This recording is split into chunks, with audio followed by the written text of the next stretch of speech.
Watu wengi wanapata vifo vya mapema leo hii kwa sababu wanamkaidi Mungu, ila ni kwa vile mtu akifa hawezi kurudi duniani na kuelezea ni sababu ipi iliyomfanya afe mapema. Ndio maana watu wengi tulio hai tunashindwa kuchukua tahadhari. Ngoja nikwambie mtu wa Mungu, dhambi ndio inamtenga mtu na Mungu na ndio inamfanya mtu anapata kifo cha mapema. Yaani lipo kusudi la Mungu ambao ameweka ndani yetu, ili kupitia hilo kusudi tunapolitii Mungu atukuzwe kupitia hilo kusudi kama tutaendana nalo. Kwa sababu hakuna mtu anayetaka kufa mapema, mtu wa Mungu, na kila anaishi kwa kusudi la Mungu. Hakuna mtu anaishi kwa bahati mbaya. Ndio maana katika waliokufa mwaka juzi mimi na hatuja kuwemo, waliokufa mwaka jana mimi na hatuja kuwemo, waliokufa mwaka huu pia mimi na hatuja kuwemo. Kwa nini tunaishi?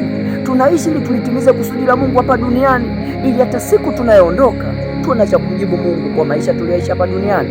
Ngoja nikwambie mtu wa Mungu, mtu anapotenda dhambi kiasi cha kuvuka mstari wa rehema hata kutokuirudia toba, Mungu hukwazika kiasi cha kutuma adhabu ya maangamizi, yani kifo.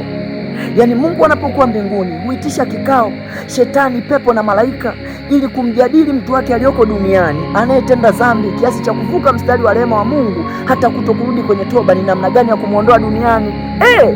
Nenda kasome pale Wafalme wa kwanza sura 22, soma yote, utaona Mungu ameitisha kikao mbinguni, malaika, pepo na shetani ili kumjadili mfalme Ahabu aliyekuwa na toba ya uongo, alikuwa anatubu leo kesho anarudia, anatubu leo kesho anarudia. Mungu akakazika, alipokwazika akaitisha kikao mbinguni. Shetani akainuka akasema, Bwana, mimi nitamdanganya huyu akafa.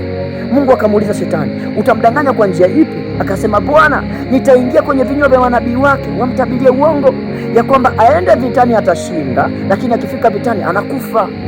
Hata leo hii tunapotenda dhambi kiasi cha kuvuka mstari wa rehema na kutokuirudia toba, Mungu huitisha kikao mbinguni na Shetani anainuka anasema, Bwana, nitamdanganya huyu mtu afe. Mungu anamuuliza, utamdanganya kwa namna gani? Anasema, nitamuinulia roho ya uzinzi ili kupitia roho ya uzinzi akafe na ukimwi.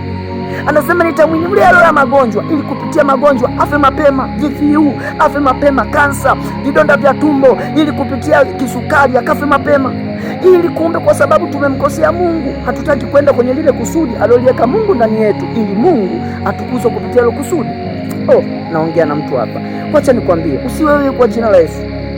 Kuanzia sasa rudi katika toba, mwambie Mungu, nisamehe pale ambapo nilikuwa sienendi katika kusudi, naomba unisamehe Bwana, na kuanzia sasa niende kwenye kusudi langu. Kwa sababu Mungu anasema kabisa namna mtu anapomuondoa duniani kwa sababu hatii maagizo ya Mungu. Amesema ya kwamba tawi lizalo nitaling'olea lizidi kuzaa, lakini tawi lisilozaa nitalikata. Hajasema nitasubiri lidondoke lenyewe, akasema nitalikata. Ina maana kulikata ni kufupisha muda wa huyo mtu, kwa sababu hamzalii Mungu matunda na hata kulitii lile kusudi aliloweka ndani yake Mungu, ili Mungu atukuzwe kupitia hilo kusudi. Usije ukapata kifo cha mapema ukavuka mstari wa Mungu wa rehema na usilitimize kusudi la Mungu hapa duniani. Utavuka mipaka kiasi cha kwenda motoni. Ngoja nikwambie mtu wa Mungu, hakuna mtu anayetarajia kufa mapema pasipo njia mapenzi ya Mungu. Yani kusudi la Mungu litaka afe na miaka 200 uje ufe na miaka 20. Mungu anataka kila mtu afe kulingana na muda wake ambao ameupanga Mungu, kwa namna anavyomzalia Mungu matunda. Leo watu wanakufa kwa sababu ya kuchukuliwa misukule, inasikitisha. Leo mtu anakufa kwa sababu kuonewa na mapepo, inasikitisha. Watu wanaonewa vifo vya mapema, sio vya halali, sio vya kweli, ni maonezi kwa sababu ya kutokulitii kusudi la Mungu katika maisha yetu. Tembea katika kusudi la Mungu, mtu wa Mungu, ili uishi maisha yako yote na ulitendee kusudi la Mungu hapa duniani, ili uache ukumbusho duniani na uweke ukumbusho mbinguni. Na Mungu akubariki sana. Tembea katika kusudi la Mungu, rudi katika toba, na Yesu aliye hai atakurehemu na kukunusuru na kuweka katika kusudi lako, na Mungu akubariki sana. Amen.